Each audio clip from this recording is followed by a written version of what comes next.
I'm crazy about trains and train travel.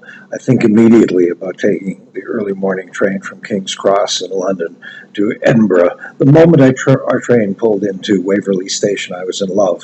Of course, the feeling of being in an earlier century helped, but the trip itself had set me up. Everything about the train itself was comfortable and elegant. The food was tasty. The Wi-Fi worked like man, allowing me to do some writing between chatting with total strangers.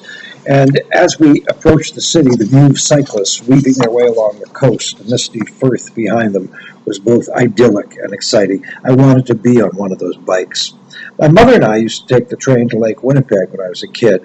Then, starting from the age of 11, I began taking that journey myself. A streetcar along North Main would get me to Union Station, and then the train took about 90 minutes.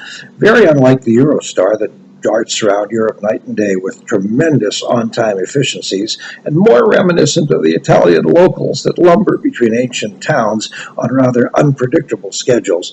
This old soldier coughed and wheezed but never let us down. I loved the ice-cold water you could pour into cone-shaped paper cups, and the balancing trick of using the bathroom while the car shook in several directions at once. I used to count the telephone poles and the mileage and play a little mental exercise in my head to calculate the distance between poles. I loved even the very act of stepping up onto the train, and today, all these years later, I still love that movement. The first plus about traveling by train is that you can sit back and absorb the scenery without worrying about the challenges of driving on unfamiliar roads, and especially with road signs in other languages.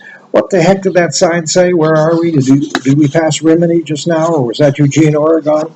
The second reward, of course, is the opportunity to meet new people.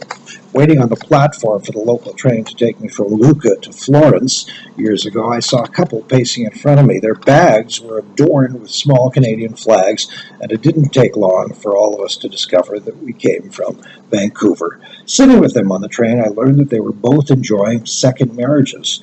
He had lost his first wife to cancer, and she had dumped a guy who was becoming an increasing liability. Neither knew that they were in the market for their next big adventure. But after he asked her out for a bite, she called her best friend in Toronto and said, "Oh, Betty, I'm in deep trouble. I just met someone and I'm crazy head over heels." They explained in detail how the second marriage was so much different and so much better than the first, rushed usually too early, a lust-driven mistake. Pickle. You're on vacation. Give yourself a break. Forget the rented car. Watch the world go by. Snooze, read, talk to new people.